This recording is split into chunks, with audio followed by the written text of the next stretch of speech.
very important for you to understand the reason why your weak ball flight exists in the first place is because your subconscious knows that when you get the golf club and the golf ball together in the same environment, it knows that you want to produce a lot of speed and you want to get the club face lined up to the golf ball so that you can hit the center of the club face. And so a lot of you at home actually play this sport with your trail side as your dominant side.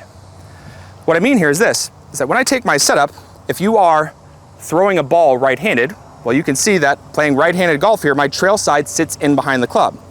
I can go to the top of the swing and I can start moving this club in space and rotating the face very, very easily from my dominant side of my body, because that feels like the right thing to do. It feels like it's gonna produce tons and tons of power and tons of speed. But unfortunately, a lot of you at home haven't been able to override it. This is where I shatter a lot of dreams, or shatter a lot of hope, I should say. I'm gonna tell you right now, it's not gonna happen in one golf swing. It's not going to. It's not gonna happen in 5 golf swings. It's going to happen over the long term. If you train and you practice this stuff properly, and you take the time to go through a movement pattern change, and you are disciplined in the process, and you are adding the golf ball in at the correct time, then you all can get better at this stuff and you can all fix this stuff. That's what it takes. It's repetitions. I know everybody at home is like, God dang it, that is just such a bad way for you to be able to market this video that I gotta work hard. Oh, I know.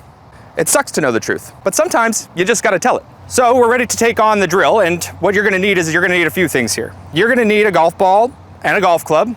Preferably, let's start small, like a 7 or an 8 iron. Don't just go into kamikaze mode and start bringing out your driver or your 3-wood. Yes, this drill that I'm about to teach you should and will work with every single golf club in your bag.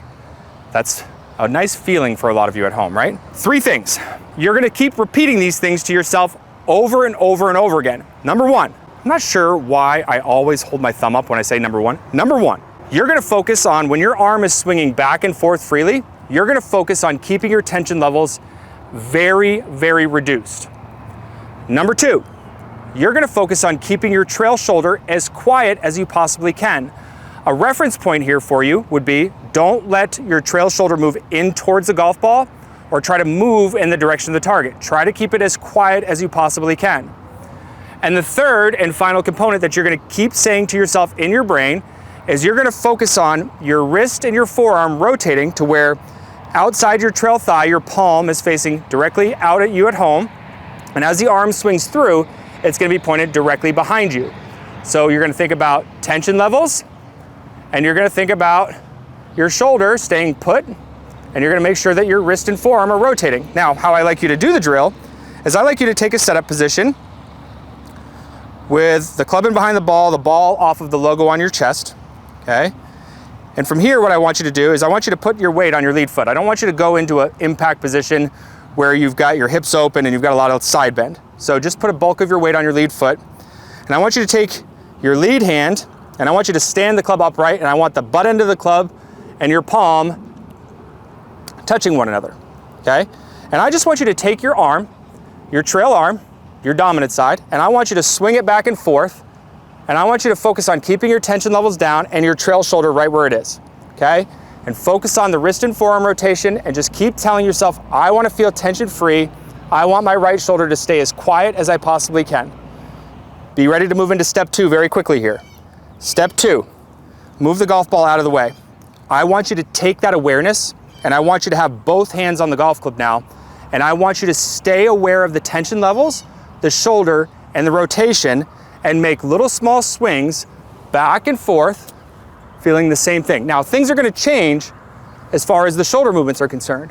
By keeping that right shoulder back and not letting it move in towards the golf ball or move in the direction of the target, what you're gonna notice here is that my shoulders are starting to steepen post-impact.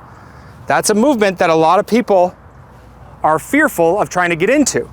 It's a position that we move through so fast in the swing, but it's a result of you letting the arms go and keeping the body back. Keep your arms relaxed, focus on the rotation, and let your arms swing. Shoulder back. Okay. Once you start having some awareness of it, then you can start making the swing a little bit longer. I don't want the swings to be anything longer than chest height to chest height. So tension free, shoulder back, make sure the wrist and forearms are rotating. Okay? Once you do 3 or 4 reps that are good, you can feel it, then you can hit a golf ball. Okay?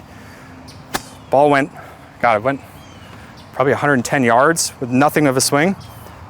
So let's go back through it. Arm hanging freely, shoulder stays back, wrist and forearm is rotating, closing my eyes just to feel it.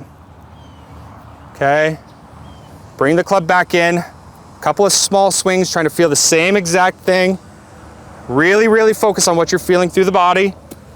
Okay, keep those areas really focused.